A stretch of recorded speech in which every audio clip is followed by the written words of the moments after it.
Hello बच्चों, तो अब हम स्टार्ट करेंगे स्ट्रक्चर ऑफ एटम के एक्सरसाइज क्वेश्चंस के साथ में। So let us start with the question number 1।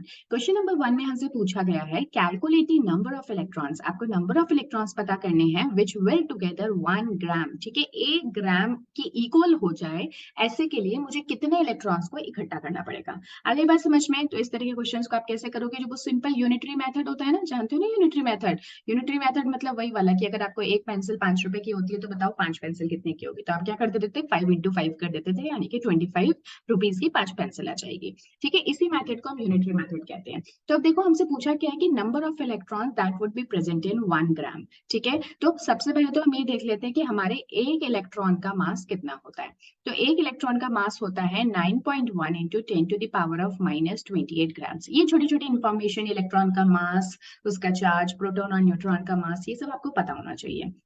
ठीक है, तो इसी को मैं उल्टा करके लिख देती हूँ। 9.1 into 10⁻⁻28 ग्राम जो वजन है वो किसका है? एक इलेक्ट्रॉन का।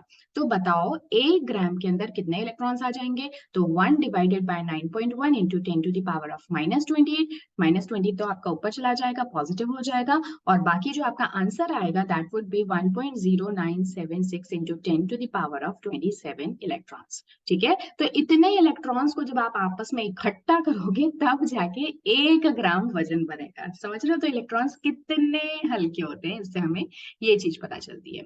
चलो, दूसरा क्वेश्चन हमारे पास में क्या है? क्वेश्चन नंबर 2, इसमें है calculate the mass and charge of 1 mole of electron.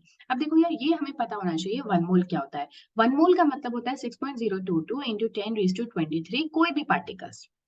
ठीक है, अब इन पार्टिकल्स का मतलब क्या हुआ? इनके अंदर आपके एटम्स आ सकते हैं, इनके अंदर मॉलिक्यूल्स आ सकते हैं, इनके अंदर आपके इलेक्ट्रॉन्स, जैसे यहाँ पे हम इलेक्ट्रॉन्स की बात करेंगे, इलेक्ट्रॉन्स आ सकते हैं, प्रोटॉन्स हो सकते हैं, न्यूट्रॉन्स हो सकते हैं, आयंस हो सकते हैं, कोई भी चीज, समझ रहे हो? कोई भी चीज जिनका जो कि इतने नंबर में है 6.022 into 10⁻23, इनको हम 1 मोल कहेंगे। और इसको रिप्रेजेंट किससे करते हैं? Na से, यानी कि एवोगैड्रोस कांस्टेंट से।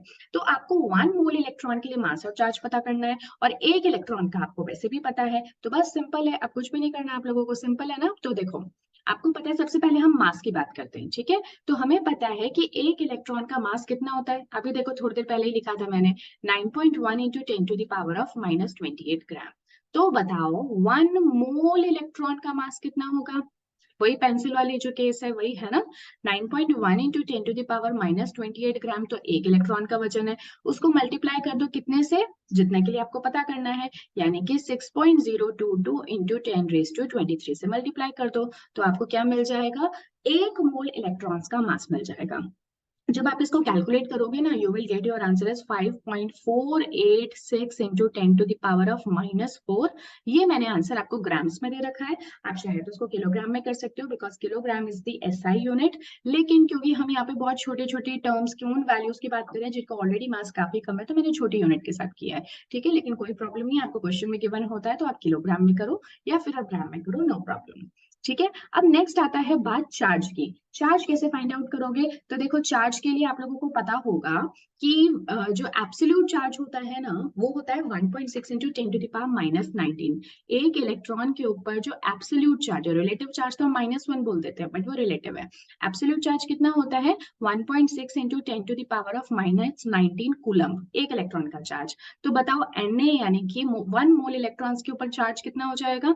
तो सिंपल है, 1.6 into 10⁻⁻19, और उसको आप किससे मल्टीप्लाई कर दो? आपके 1 मोल से, यानी कि 6.022 into 10⁻23 से। ठीक है, जब आप इसको कैलकुलेट करोगे ना, you will get your answer as 9.65 into 10⁻⁻28। ठीक है, ये क्या निकल के आ गया? ये निकल के आ गया आपके पास में चार्ज की वैल्यू। ठीक है, तो आई होप कि ये जो था ये सिंपल ही था। ओके, ये थोड़ा सा मैंने यहाँ पे मिस्टेक कर दिया, इसको थोड़ा सा करेक्ट कर लेना। ये क्या हो जाएगा? ये सॉरी, ये -19 और 23 है ना, इसका चार्ज जब आपस में माइनस होगा, so this will come out as 10⁻⁴। ठीक है, क्योंकि एक -19 है, एक 23 है, तो जब आप इसको पूरे को थोड़ा रीअरेंज करोगे साइंटिफिक नोटेशन में, so this will come out as 10⁻⁴। ठीक है, वो थोड़ा मैंने मिस्टेक से लिख दिया था। ठीक है, तो ये होता है हमारा क्वेश्चन नंबर 1। तो यहाँ से आपको समझ में आ गया कि हम लोग स्ट्रक्चर ऑफ एटम के बाकी के एक्सरसाइज क्वेश्चंस को भी करेंगे। तो अभी तक अगर आप लोगों को मेरे वीडियोस पसंद आ रहे हैं और जो भी मैंने प्रीवियस चैप्टर्स के एक्सरसाइज सॉल्यूशंस आपको दिए हैं, वो आपको बहुत ईजिली समझ में आए हैं, आपको स्टेप बाय स्टेप चीजें पता चली हैं, किस तरह से फॉर्मूला अप्लाई करना होता है, किस तरह से क्वेश्चन को समझना होता है, ये सारी चीजें और प्लस कुछ आपके कॉन्सेप्ट्स क्लियर हो गए। तो प्लीज आप चैनल को सब्सक्राइब करें ताकि मुझे भी थोड़ा सा मोटिवेशन मिले और साथ ही साथ इस चैनल को हम सब मिलके आपस में ग्रो कर सकें।